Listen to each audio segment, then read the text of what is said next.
Hello guys, welcome back to our channel bits of Asian drama. आज मैं explain करने वाली हूँ what comes after love episode number 2। So let's start the video. इस episode की शुरुआत में हमें जोंगू दिखाया जाता है जो कि अपनी पार्ट टाइम कंप्लीट करके घर आया है और घर पर उसे एक लेटर मिलता है। ये लेटर वहाँ पर होंग ने छोड़ा है जिसमें लिखा होता है कि वो हमेशा हमेशा के लिए कोरिया जा रही है और जोंगू से कहती है कि अगर हो सके तो उसका सामान उसके एड्रेस पर भिजवा दे। वो लेटर पढ़ते ही जोंगू होंग को ढूंढने के लिए निकल जाता है और वो ढूंढते ढूंढते उस स्टेशन के बाहर आ जाता है जहाँ पर फर्स्ट एपिसोड में हमें होंग दिखाई गई थी और उन दोनों की पहली इंटरेक्शन भी उसी स्टेशन पे हुई थी। अब सीन शिफ्ट हो जाता है प्रेजेंट में, यानी कि 2024 में, जब जोंगू कोरिया जा रहा है और उसने अपनी एक बुक पब्लिश की है जिसका नाम है व्हाट कम्स आफ्टर लव। और ये बुक उसकी और होंग की कहानी पर बेस्ड है। कोरियन इंटरनेशनल एयरपोर्ट पर पहुंचते ही उसे कोई और नहीं बल्कि होंग दिखती है और वो होंग को देखकर सोचने लगता है कि ये तो बिल्कुल एक मिरेकल की तरह है, मगर वो एक दूसरे को बिल्कुल स्ट्रेंजर्स की तरह ट्रीट करते हैं। और होटल जाते हुए रास्ते में जोंगू होंग को देखकर सोचने लगता है क्या ये वही होंग है जिससे मैं 5 साल पहले मिला था। अब तो होंग एक कंप्लीट स्ट्रेंजर की तरह फील हो रही है और अब उसे एक फ्लैशबैक आता है जिसमें वो सोचने लगता है कि कैसे उन दोनों ने एक दूसरे के नाम बेनी और यूनहू रखे थे।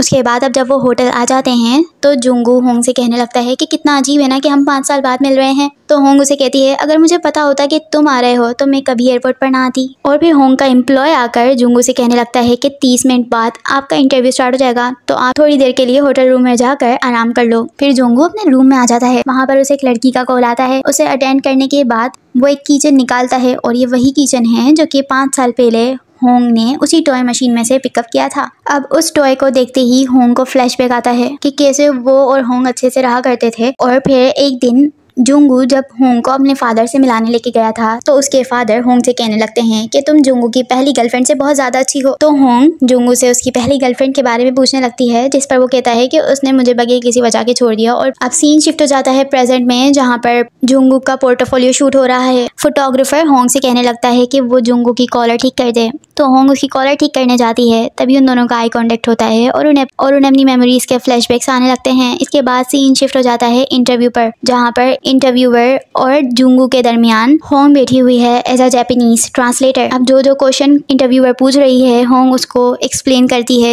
और फिर जोंगू को एक फ्लैशबैक आता है कि जब वो दोनों क्योतो गए थे और वहाँ पर उन दोनों ने बहुत इंजॉय किया था, साथ ही वो एक पोइट की कबर पर भी गए थे। उसके बाद होंग जोंगू को कहने लगती है कि क्यों ना आज रात हम यहीं रुक जाते हैं क्योंकि उसे किसी से मिलना है। फिर वो मिस शिजुको से मिलने आते हैं। होंग जोंगू को बताती है कि मिस शिजुको उसके फादर की फर्स्ट लव है और कैसे उसके ग्रैंडफादर को उन दोनों का मिलना पसंद नहीं था, इस वजह से उसके फादर ने होंग की मदर से शादी की। इसके बाद सीन शिफ्ट हो जाता है इंटरव्यू पर, जिसमें इंटरव्यूअर पूछती है कि क्या तुम्हें अब भी वो पसंद है, जिसके जवाब में जोंगू कहता है कि इन 5 सालों में कोई ऐसा दिन नहीं था जब उसने उसे याद ना किया हो। ये सब सुनकर होंग बहुत ज्यादा इमोशनल हो जाती है और ब्रेक लेकर वहाँ से चली जाती है। अब इंटरव्यू खत्म होता है और होंग अपने घर जाने लगती है और जोंगू अपने होटल रूम में होता है। जोंगू को फ्लैशबैक आने लगता है कि कैसे उन दोनों का ब्रेकअप हुआ था और होंग ने ब्रेकअप के लिए कहा था, मगर जोंगू ने उसे कोई जवाब नहीं दिया था। ये सब सोचकर वो होंग के पास जाने लगता है और होंग की कार के आगे आ जाता है। होंग ब्रेक लगाती है और यहीं पर सेकेंड एपिसोड खत्म हो जाता है।